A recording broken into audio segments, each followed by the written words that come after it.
18 versiones nada menos son las que llegó a fabricar Canon de esta exitosa cámara entre los primeros 60 y los primeros años 80. Bienvenidos de nuevo a Camps & More. Hoy os traigo la review de la Canonet 28.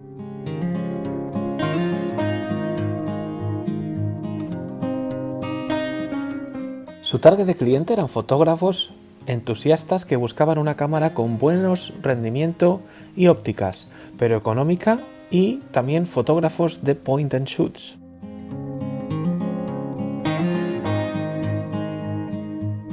La inmensa mayoría de modelos de Canonet tienen en su apellido la apertura focal de su óptica, bien sea 17 x 1,7, 19 x 1,9, 25 o 28 por 2,5 y 2,8 respectivamente, como la que nos ocupa, que es la Canonet 28. Las que llevan el acrónimo QL hacen gala de un sistema de Quick Load, de carga rápida de la película.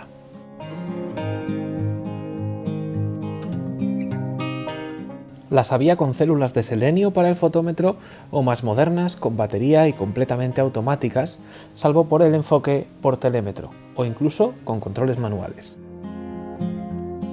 La que hoy nos ocupa es el modelo Canonet 28, basado en la QL17. Era un modelo más enfocado a un target low cost y un mercado masivo. Incorpora un sistema totalmente automático de la exposición en lugar del de prioridad a la velocidad de modelos anteriores. Usa un obturador Copal programado enlazado con su electrónica basada en esta prioridad. Su medición engloba desde un 30avo de segundo a 2.8 hasta 17 pasos menos de luz, un 620avo de segundo a f14.5. El claro visor nos indica en el lado derecho con una aguja la velocidad que usará y tiene un parche para el enfoque por telémetro y líneas de corrección de paralaje. Fue un éxito de ventas que duró hasta 1976 en producción. Su lente, con una buena definición, es un 40 mm 2.8 de 5 elementos en 4 grupos. 540 gramos de cámara metálica bien construida que harán las delicias de todas las familias o de la fotografía de calle. Emparejada con su pequeño pero resultón flash nativo, puedes conseguir fantásticas imágenes con una velocidad fija y eligiendo tú mismo la apertura manualmente.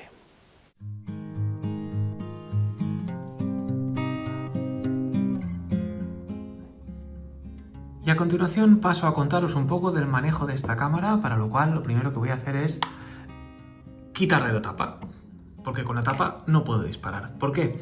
Porque tengo el exposímetro aquí dentro del objetivo. Si yo tapo el exposímetro no me deja disparar porque no tiene bastante luz. Si yo destapo el exposímetro y enfoco hacia una zona iluminada, ese es el sonido que produce y ahora mismo sí que está obturando, como veis. Como os he contado, es una cámara 100% automática, salvo para la posición del flash, que ahora os cuento. Entonces, empiezo por la parte de arriba, que es muy sencillita. Por el lado izquierdo tenemos el rebobinado de la película, el logotipo de Canonet 28, que nos indica, como os he dicho antes, la apertura, la zapata caliente para el flash, que por cierto, tengo aquí el flash original dedicado, el Canolite D, súper sencillito de usar, con una posición on y off, y con ese sonido embriagador de los flashes de la época, que cuando se pone la lucecita es que ya está cargado. Vamos a apagarlo. Ahí lo tenemos. ¿Qué más tenemos por aquí? Volviendo a la cámara, tenemos el avance de la película, que tiene un recorrido cortito. Tenemos el botón de disparo, como veis. Tenemos el contador de fotogramas, que se pone a 0 cada vez que abrimos el compartimento para cargar la película. Y por la parte de arriba nada más. Si me vengo a la parte de detrás, tengo el visor, que como os he contado es un visor que es bastante claro y se ve bastante bien, con líneas de corrección de paralaje. Y estas rayitas de aquí en este cuadradito, que lo que indican es, ahora no se mueven cuando avanzo, pero cuando tengo película, indican que la película está correctamente puesta y está avanzando correctamente. ¿Qué más tenemos? La tapa trasera, con esta imitación, digamos, de cuero, pero que es plástico. El resto de la cámara es metálica, como veis. Y por la parte de abajo tenemos el compartimento de las baterías, la rosquita para el trípode y el botón del embrague para rebobinar la película. Película que se rebobina, pues como en la mayoría de cámaras de la época, levantando esta pestañita después de apretar el embrague y rebobinando en el sentido que nos muestra la aguja. Para abrir la tapa aprovecho y lo que hago es levantar y dejar a la vista el compartimento interior y todo lo que es el sistema de obturación, como veis aquí.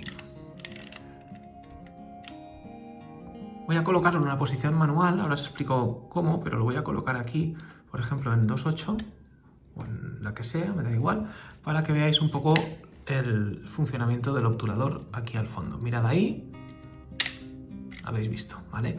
Esto lo hago también para que comprobéis cuando compréis una cámara de segunda mano que está funcionando correctamente. Normalmente podemos ver, o esta es una manera de comprobar, que las cámaras, por lo menos el obturador funciona.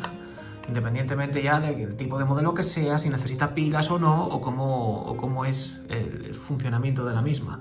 Desde luego, si la compráis en mis amigos de Fotoastro González, que son los que han patrocinado este vídeo, no vais a tener ningún problema porque sus cámaras absolutamente están todas revisadas y están todas en la garantía de calidad y de uso, pues como la que veis que tengo en mis manos, que es una pasada.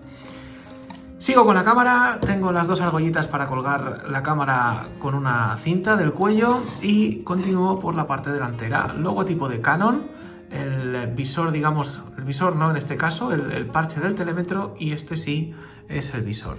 Y en la parte del objetivo lo que vemos es pues, la marca Canon Inc, Canon Lens y la distancia focal. En este caso estamos hablando de un 40 mm f2.8 de máxima apertura, como veis aquí. Y me voy a detener en el barril porque aquí tenemos dos funcionalidades. Una es el enfoque, que como veis en esta cortísima vuelta enfoco, y sí que es verdad que el objetivo sale un poquito, pero es apenas 1 milímetro lo que sale, con lo cual es un objetivo muy pequeñito y no tiene estos mecanismos que hacen que salga hacia afuera. Y luego tenemos este anillo, que es de plástico, donde puedo elegir o la posición automática, que es la posición natural de funcionamiento de la cámara, o estas aperturas, que como veis son completamente sin clics, ¿vale? Y se utilizan solamente para la posición del flash, para el disparo con flash. La cámara elige una velocidad fija, si no recuerdo mal es un 60avo, y lo que hacemos es elegir la profundidad de campo según pues, nuestras intenciones creativas a partir del arillo de las aperturas, de este arillo de aquí. Entonces es el único modo de funcionamiento de esta cámara con el flash. Por lo demás la vamos a utilizar siempre en automático.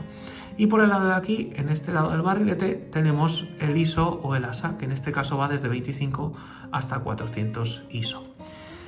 Y por lo demás, la cámara, pues ya lo veis, es una cámara pequeñita, compactita, fácil de llevar, fácil de usar, sencilla, callejera, con una óptica súper chula. O sea, la conclusión es que es una de esas cámaras que a mí me gusta llevarme a todas partes, que un carrete me dura medio telediario con ella y que si no fuera por el precio de la película pues estaría disparando constantemente.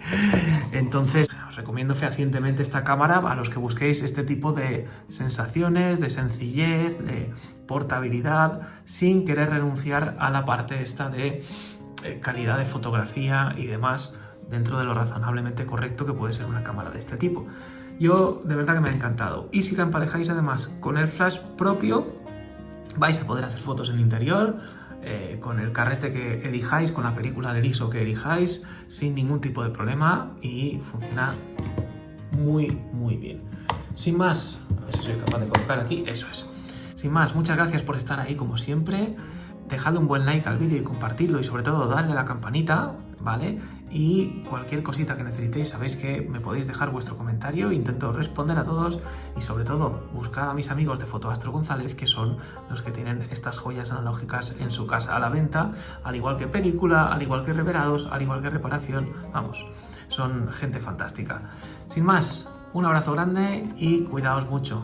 Hasta luego.